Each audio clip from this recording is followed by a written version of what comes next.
Hey everybody, welcome to a Low on Health Daily Rambling. Just me kind of going over my what I've done the last past day or so. Not that much. Did a lot of kind of sleeping in and whatnot. Started another anime series, but I'll talk about that at another time. I did get a game in. I'll talk about that in a second or two. I do want to mention I got an email recently from Darren, who, as I mentioned before, he had his look at 2010 review up on Low on Health. He sent me his review for basically Mass Effect 1 and 2. He basically went through Mass Effect 1, all through it again, and then went right into Mass Effect 2. And he sent me his little review up of basically what his thoughts were for both of them, and I basically kind of posted those both up here on Low on Health. I do recommend if you've beaten Mass Effect, this is just another kind of opinion.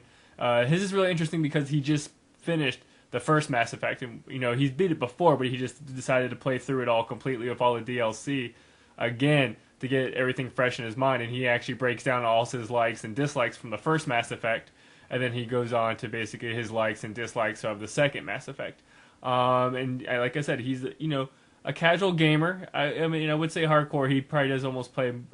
He probably spends just as much time gaming as I do, probably, just not that many different types of game. He usually, when he plays a game, he'll play it almost through completion and basically do everything he can with it.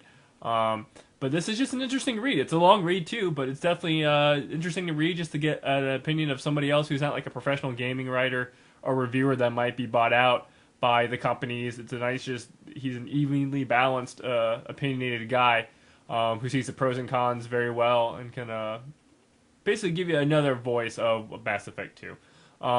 In which case, if you've already haven't played it, then don't read this and don't look at this as I'm scrolling through it.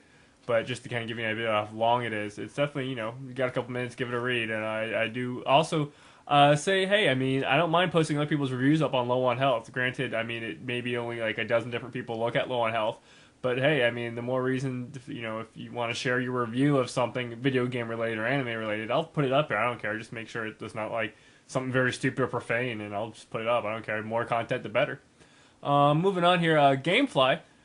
They basically they shipped me Alien vs Predator for the Xbox 360, so hopefully I'll be getting that tomorrow and giving that a play. And I did get Africa, and in which case I did play that. And I'll be talking about that in the next minute or so. And then I added something else today, 3D Dot Heroes, which is kind of that throwback game. Basically I put up my queue today. It comes out apparently May 13th. I'll give that a shot. Kind of looking forward to that one. It's kind of a classic kind of Zelda-ish, RPG-ish, kind of a funny little thing going on there. Then kind of get an idea what else is coming out this year. We're kind of heading into basically the last half a dozen games that are kind of big name here. Heavy Rain, Final Fantasy, Yakuza, God of War, and Just Cause. And that ball will get rolling. But hopefully I'll be talking about Aliens vs. Predator tomorrow when I get that. And right now I'm going to talk about, of course, Africa. Basically, Africa I was interested in, and this is basically kind of a game where you just go around and you take pictures of animals in Africa. Kind of best thing to mention it to, it's kind of like Pokemon Snap, where you kind of take pictures of the different animals in different situations and whatnot. Now, I've been following this game for a while. It's been out for like 2 years, and I kind of like these types of games to an extent. Like Endless Ocean, I really enjoyed Endless Ocean on the Wii. It was just nice and fun and relaxing. This one I was kind of cool because it has National Geographic backing it up. I mean, the animal animations look great. When I popped it in and I started playing it, I realized it's kind of almost too realistic to where, like, you have to be really super patient. At one point, you're tasked with taking a picture of a giraffe drinking from, a water hole. And that took almost 5 minutes because you basically kind of have to sneak up and just wait for him to take a drink. Same thing with, like, watching a hippopotamus yawn. It, like, just took forever for it to happen. But I understand that's, what photography is about. And you also get, rated on your different photos.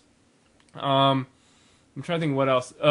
Basically, it's kind of cool. There's some exploration. Like, you get a Jeep and you can drive around the different areas and whatnot and take pictures of the different animals. And you can control your shutter speed. And if you're a big photo buff, you have all your different tweaks of everything, exposure time that you can do. And I really don't care about that stuff. I just want to be able to zoom in without having to get too close to the animals. Like I said, the animals look great. They're animated great. But, like, the actual, like, environments and land seem kind of bland. And kind of flat, that's just how it is. The interesting thing is usually with PS3 games, there's not really the saves aren't really tied to users, so most of the time you can get like a complete file of a game, so you can just kind of explore it. Like that's what I was hoping for this one. I didn't want to have to go take pictures of everything and waste hours doing that. I want to be able to have everything unlocked from the beginning, all the different animals, go out and enjoy and just kind of explore and take pictures. Unfortunately, for some reason, the save file for this game is 387 megs, which is just huge and outrageous. So nowhere's hosting one. I mean, maybe a torrent of one, but couldn't find it. So that was kind of disappointing because I wanted to be able to do everything in the game right off the bat and not have to kind of grind my way through it. There wasn't that much waterfowl. Like that's one thing I was hoping for. But once again, I didn't really go everywhere. I just went to two main areas, took some pictures. That was really about it. I gave it 4 hours and figured, I'm just not gonna bother. Unfortunately, I mean, it's a good game if you like to relax, but you have to have patience. I mean, Pokemon Snap, you could like throw treats out to get the stuff to come towards you, and this is all about setting it up and taking pictures. I mean, the cool thing is that every single area has like a boss battle thing where you have to watch like a cheetah chase down, like right, a cheetah chase down like one of the little gazelle things, which is kind of cool because it gives it a sense of element of surprise, and it's not really gory. There's no blood or anything, but it's just nice, a different pace of sitting there waiting for it. You kind of just have to take a bunch of pictures of the chase, and that was kind of interesting. But I mean, other than that, the game, it's okay. I mean, if you find it cheap, play it, but I just really can't recommend it. I always hope they bring over Aquanauts, which is that PS3 Endless Ocean type of game, but that's probably never going to happen. But other than that, I'll hopefully have Aliens vs. Predator talked about tomorrow. And I'd like to thank you guys all for watching, and I'll catch you next time.